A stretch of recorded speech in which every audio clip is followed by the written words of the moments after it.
I want you to imagine this. It's late afternoon, the sun is setting behind the trees, and I'm sitting on a wooden bench outside a small grocery store in a quiet town in Georgia. My legs are tired from walking, my back aches more than usual, and my heart feels heavier than the suitcase I carry with me. 70 years old. That's how old I am, and for the first time in my life, I don't have a home. Not because of poverty or disaster, but because my own children threw me out. Yes, that's right. After raising them, after giving everything I had, they decided I was no longer useful. No long good conversations, no last hugs, no final, "we love you," just a cold goodbye and a slammed door. I remember standing there, outside their house, suitcase in hand, staring at the closed door, like maybe, just maybe, someone would open it again. But no one did. That moment, it changed everything. This isn't just a story about being thrown out. It's a story about what came after. About pain, yes, but also resilience. About loss, but also rebirth. And most of all, about finding your voice when the world tries to silence it. My name is Clara. I was born in 1954 in a small town in South Carolina. I grew up with dirt floors and dreams bigger than the sky. My parents worked hard, really hard. And I learned early that love isn't always soft. Sometimes it's calloused hands, silence at the dinner table, and doing what needs to be done, even if you don't want to. I got married young, 20 years old, thought I was in love. Maybe I was. Maybe I just wanted out of my house. We had 2 kids, a boy and a girl, raised them the way I knew how, with discipline, sacrifice, and the kind of love that hides behind actions more than words. My husband passed away when I was 50. That was hard. But I kept going. I worked part-time jobs, cleaned houses, cooked for neighbors, did whatever I could to keep the lights on and food on the table. When my children grew up and moved out, I stayed in that same house, the one we built together, the one filled with memories. For years they visited. Not often, but enough to make me feel like I still mattered. Birthdays, holidays, sometimes just random Sundays. They brought their kids, we ate, we talked, we laughed. I thought that was enough, but as time went by, visits became fewer, calls stopped altogether, and eventually, I realized something. I wasn't just alone. I was forgotten. And then came the day everything changed. The day they told me I couldn't live there anymore. That's when I realized I didn't just lose a home. I lost my family. The house I had lived in for over 40 years was no longer mine. My children gave me a week to pack my things and leave, like it was normal, like it was fair. They said things like, "It's time. You need to be independent, and we're not your responsibility anymore." But what they really meant was, "We don't want you here." I stayed at a shelter for the first few nights. Cold floors, thin blankets, and the sound of strangers breathing nearby. I couldn't sleep. All I could do was stare at the ceiling and ask myself one question over and over. What did I do wrong? Then, on the 3rd day, something happened. A woman approached me. Her name was Marjorie. She worked at the shelter part-time, helping older adults find temporary housing or connect with support services. She sat down next to me, handed me a cup of coffee, and just listened. She didn't judge me, didn't tell me to get over it, or be strong. She just asked, "What do you want, Clara?" And I realized I didn't know the answer. That moment, that simple, quiet conversation, lit something inside me. A spark. A question I hadn't let myself ask in a long time. What if this isn't the end? What if this is the beginning of something new? Marjorie told me about a small community center across town that helped seniors start over. She offered to drive me there, and for the first time since being thrown out, I felt something other than pain. The community center wasn't much to look at from the outside. A small one-story building with a faded sign and a porch that needed painting. But when I stepped inside, something shifted. It smelled like coffee and old books. There were photos on the walls, black and white pictures of people, some smiling, some serious, all older, all part of the center's history. The room was quiet, except for the soft hum of a radio playing in the corner and the occasional clink of cups. A man sat at a table near the window reading the newspaper. He looked about my age, maybe a little older. His hair was mostly white, neatly combed back, and he wore glasses that slid down his nose as he read. When he heard me come in, he looked up and smiled. "Morning," he said, folding the paper and setting it aside. Marjorie introduced us. "This is Henry," she said. "He helps run the place." Henry stood up slowly, extending his hand. "Nice to meet you, Clara." I shook his hand. It was warm, firm, but gentle. We talked for almost an hour. Not about my kids, not about being thrown out, just life. Where I grew up, what I used to do, what I liked. He told me about his wife, who had passed a few years ago, and how this place had become his new purpose. There was no drama, no grand gesture.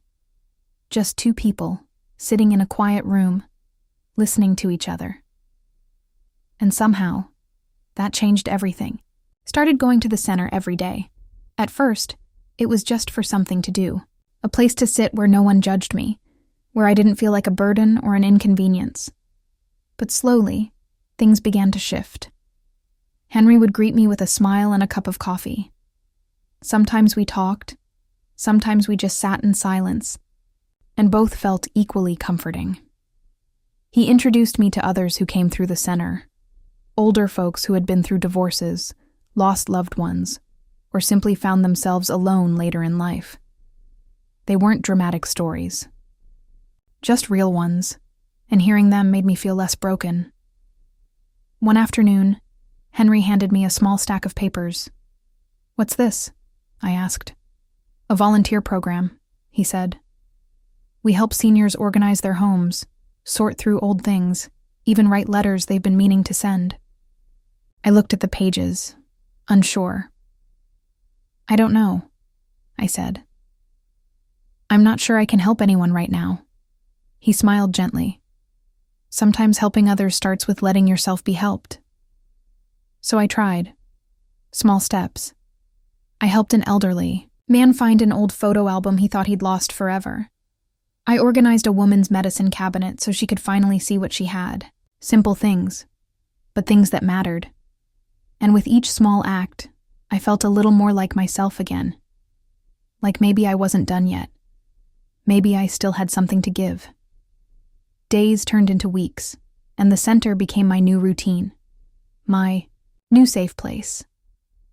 I'd arrive in the mornings, sometimes with a thermos of coffee from the diner across the street.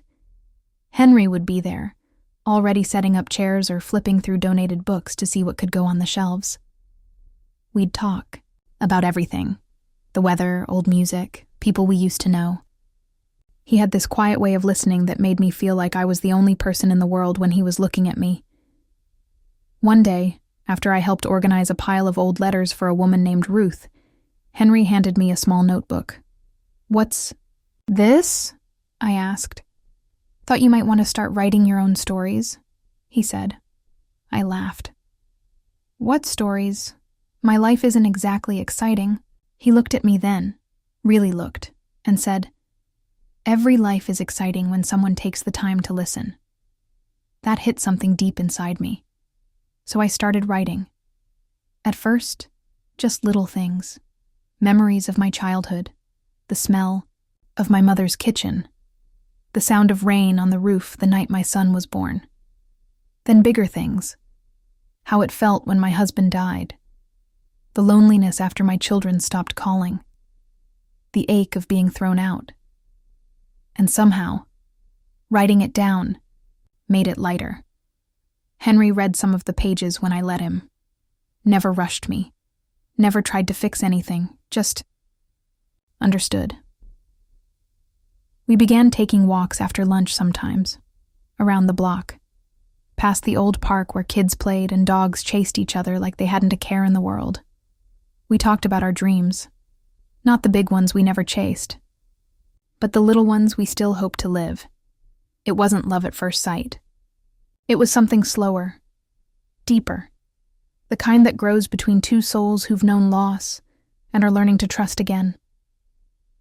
One afternoon, as we sat on the bench outside the center watching the rain fall in soft waves, I realized something I had spent so many years waiting for my children to call, waiting for things to go back to how they were, waiting for someone else to decide if I mattered.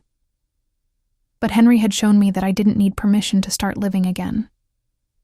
So I did something I hadn't done in a long time. I took control.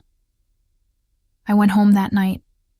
Well, the small rented room above the laundromat where I was staying, and wrote a letter. Not to my kids. Not this time. To myself. I wrote down everything. I wanted a place to call home, people who saw me, a life that still meant something. And then I wrote what I was going to do to get there. The next day, I walked into the center with the notebook in my hand and a decision in my heart. "Henry," I said, "I want to help run this place." He looked surprised, but only for a second. Then he smiled. "I think," he said, "that's a beautiful idea." And just like that, I stepped into a new version of myself. It was the first time we left the center together. Henry had mentioned a small jazz club not far from town, an old place with creaky wooden floors, dim lights, and live music every Friday night. He asked if I wanted to go. "I don't know," I said, brushing invisible lint off my sleeve. "I haven't been out like that in years." He smiled. "That's exactly why you should."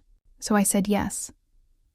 I wore a simple black dress, one I hadn't touched in a long time, put on a little makeup, did my hair the way I used to when I still believed in nights out and slow dancing. When Henry picked me up, he looked at me like he was seeing me for the first time. "You look beautiful," he said. We walked into that little club, hand in hand. Not in a dramatic way, just fingertips gently touching. The air smelled like whiskey and nostalgia. A saxophone played softly in the background, and the room pulsed with quiet conversation and soft laughter. We sat at a corner table, sipping coffee because neither of us were much for drinking anymore. We talked, really talked, about things we hadn't shared before. Our fears, our dreams, the parts of ourselves we thought were lost forever. And then, halfway through the night, he stood up and extended his hand. "Dance with me," I laughed. I don't know if I remember how. But I took his hand anyway, and as we moved slowly across the worn wooden floor, wrapped in each other's arms, something inside me shifted. Not because it was perfect, because it felt real. For the first time in a long time, I wasn't just surviving, I was living. That night at the jazz club was a turning point. It wasn't dramatic. No fireworks, no declarations of love. Just two people realizing they wanted to keep walking this road together. From then on, things changed slowly, but deeply. We started spending more time outside the center. Picnics at the park. Long drives with the windows down and old music playing. We'd sit on my little porch in the evenings, wrapped in blankets as the air got colder, talking about everything and nothing. Henry helped me move into a small apartment. Not much, but it was mine. The first time I locked the door behind us and said, "Welcome home," he looked at me like I had given him something precious, and maybe I had. We built routines together. Mornings with coffee, afternoons organizing donations for the center, evenings sharing stories we'd written, He taught me how to play chess. I taught him how to cook something other than toast and soup. But it wasn't all easy. There were moments when the past crept in, when I doubted if I deserved happiness, or feared that it would be taken away again. Henry had his own ghosts, too. We both carried scars from lives that hadn't gone as planned, but instead of running from them, we faced them, together. One evening, sitting by the window as rain tapped softly against the glass, I turned to him and said, "You know, I used to think I had nothing left to give." He took my hand and said, "You gave me more than you know." In that moment, I realized something. Love doesn't always come with youth. Sometimes it finds you later, not to fix you, but to remind you that you were never broken. We weren't just building a relationship. We were rebuilding ourselves. Here I am, 70 years old, and for the first time in a long time, I feel whole. Not because my children came back, they didn't. Not because life suddenly became easy. It wasn't, and it still isn't. But because I found something I thought was lost forever, my voice, my worth, myself. I used to believe that being thrown out by the people I gave everything to meant I had nothing left, that my story was over, that I was too old, too broken, too tired to start again. But I was wrong. Starting over at 70 is hard, but it's possible. Healing takes time, but it happens. Love can come late, but when it does, it's just as real, just as deep, maybe even deeper, because you know exactly what you've lived through to get there. Henry and I still run the center together. We help others who feel forgotten find a place where they belong, just like we did. Sometimes I sit on the porch outside, watching the sunset, and think about how far I've come. And I don't feel sadness anymore. I feel gratitude, for pain, because it taught me strength, for loss, because it made space for new beginnings, for every closed door, because sometimes walking away from what no longer serves us is the only way to find what truly does.